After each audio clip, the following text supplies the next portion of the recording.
একবার হইলেও তাদের জন্য দুই হাত তুলে আল্লাহর কাছে দোয়া করি।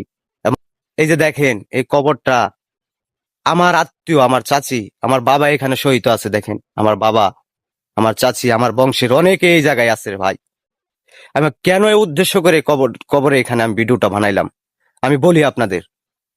আমার এই ভিডিওর মাধ্যমে হইলেও আপনাদের যাদের বাবা মা আজ অন্ধকার কবরে শহীদ আছে, অন্তত পক্ষে একবার এই ভিডিওটা দেখলেও একবার হলেও তাদের কথা মনে হবে।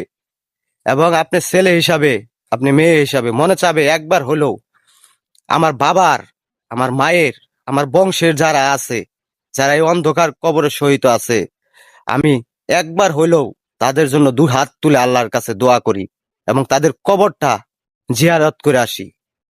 আরে ভাই, আমি যদি আজকে আমার ছেলে নিয়ে আসছি, আমি যদি আজকে এই কবর জিয়ারত করি, আমার বাবার কবর, আমার মায়ের, তো আমার সন্তানও আমার কবর জিয়ারত করবে, আমি সেই আশা রাখি। আজকে যদি আমার বাবা আমার এখানে শহীদ আছে, আমি যদি তার কবরের পাশে না আসি, তাহলে আমার সন্তানও আসবে না। এর চেয়ে বাস্তব আর কিছুই হইতে পারে না রে ভাই। দেখেন এই যে এই জায়গাটার মধ্যে শুয়ে আছে, তো বুঝতে হবে ভাই, আপনি যেমন কর্ম করে যাবেন তেমন ফল পাবেন।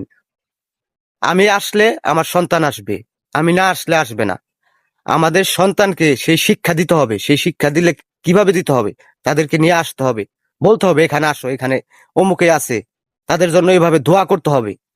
আপনি যদি সেই দোয়াটা করতে পারেন, আপনার সন্তানকে যদি ছোট থেকে সেই শিক্ষা দিতে পারেন, তাহলে আপনার সন্তান, আপনার মৃত্যুর পরে আপনার সন্তান চিন্তা করবে, আমার বাবা তো আমার নিয়ে এখানে আসতো এইভাবে আমার দাদর কবর পারে, তো আমিও আসি আমার বাবার জন্য দু হাত তুলে দোয়া করি।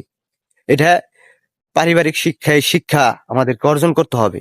যাই হোক, এই ভিডিওর মাধ্যমে ভিডিওটা দেখলে আমার বন্ধু বান্ধব যারা আছেন, ফ্যান ফলোয়ার যারা আছেন, তাদের অন্তত পক্ষে একবার হলেও মনে হবে যে যাই হোক, এই ভিডিওর মাধ্যমে দেখা হলো অন্তরটা মধ্যে চিরিক মেরে উঠবে, যাই একবার হলেও যায় আমার আত্মীয় স্বজন যারা আছে তাদের কবরটা জিয়ারত করে আসি। আল্লাহ পাক কারে কোন সময় কোন হালে রাখে আমরা কি কেউ বলতে পারি বলেন?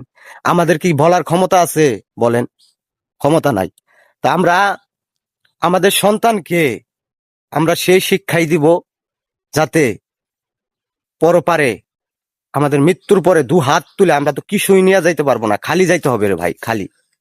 তো আমার সন্তান যাতে দুইটা হাত তুলে অন্তত পক্ষে আল্লাহ বলতে পারে, তার বাবার জন্য দোয়া করতে পারে, তার মার জন্য দোয়া করতে পারে, সেই শিক্ষাটা আমরা দেওয়ার চেষ্টা করি।